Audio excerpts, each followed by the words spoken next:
কাপড় খুলে ফেলে উলঙ্গ হয়ে গোসল করা যাবে কিনা? তা আমাদের ফতোয়া তাকে এতে নিষেধ নাই, করতে পারেন, কিন্তু আল্লাহ না করো যদি ওই উলঙ্গ অবস্থায় যে গোসল করছেন তখন যদি মারা যান,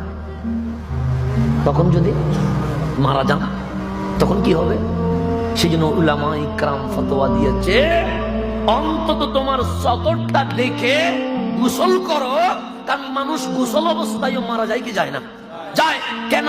ইসলামী শরীয়তের সিস্টেম না মানলে আমরা বেশিরভাগ সময়ে দেখি শীতকালে গোসল করতে গেছে হার্ট অ্যাটাকে চলে গেছে। কারণ কি? ইসলাম বলে গোসল করার কিছু সিস্টেম আছে। কোন সিস্টেম? আগে ওযু করো, ওযু করলে কি হয়? হাত তুলেন, কুলি করলেন, মুখে পানি দিলেন, পায়ে পানি দিলেন, রক্ত চলাচল তা ধীরে ধীরে সব জায়গায় সুন্দর মতো হয়। আর যদি ওযু না করে